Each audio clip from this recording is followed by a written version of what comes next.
Welcome back to Chapter 7, lecture number 43. So what we're going to do in this lecture is adding the path texture and removing the displacement from the terrain where we have the path.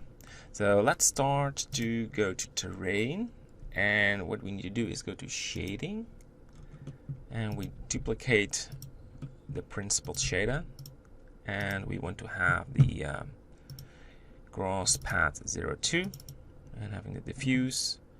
Color goes into the color. Then we need to have a roughness. Change this to non-color. Into roughness, and specularity is good, 0.02. And a normal map, add a vector normal map. And there you go. Normal.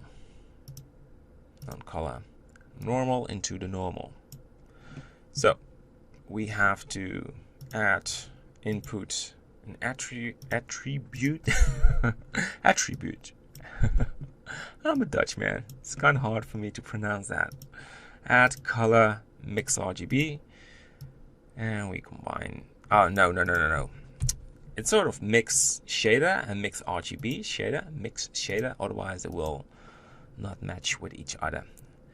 So you combine these two and color into the factor, and you want to have the cull.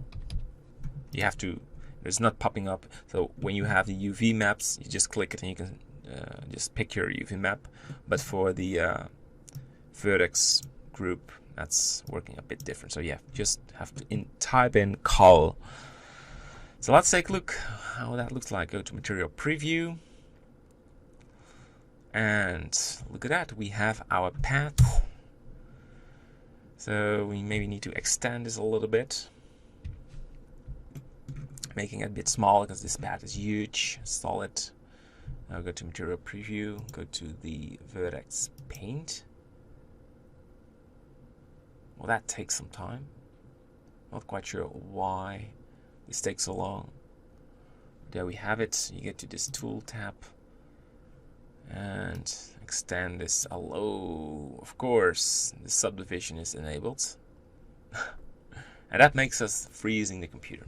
So it's still freezing. I shouldn't have done that. This can take minutes, but we are saved. Alright, so now I just should paint it. It's not going really fast. Let's go to the solid view. That's way quicker. Alright, so I want to just remove some, but if I pick white it will, it's perfect. Just remove some of the blue. Alright, so if we now go to object mode and material preview, we will have this path. So again, maybe we will change this a little bit, but yeah, we need to have something right now. And you can see the path right there, and not really in the distance, so maybe we're going to tweak this a little bit. Let's do this right now because it's great to see our path and hit point. So let's size the background a little bit. A solid view,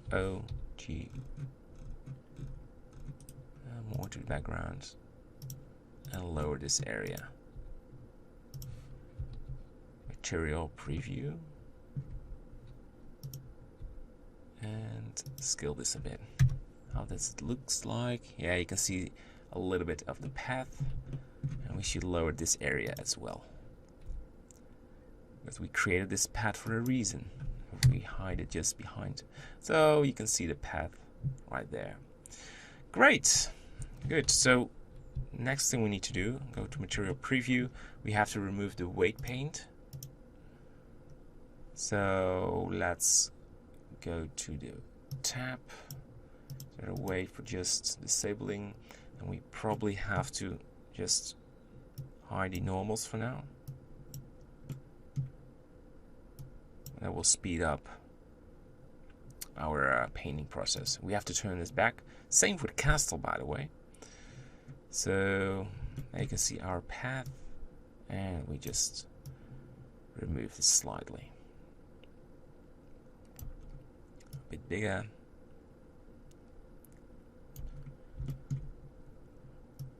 Otherwise you will see this mud on your terrain, on your path. And there we go.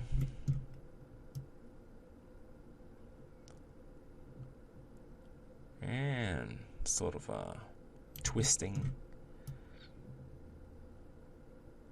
And this curve. And we continue our path. So one of the reasons it slows down is because you have all these 4K textures enabled.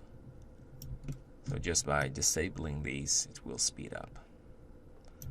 Alright.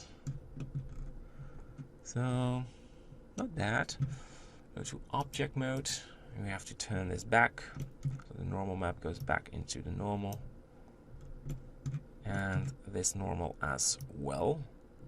And, as mentioned, left click on this.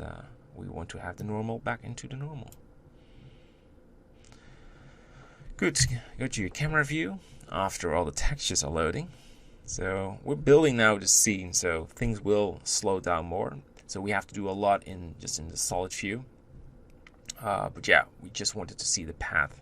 So we have to make an excuse to go to the solid view and enable the displacement. And there should be no displacement on the path. Great.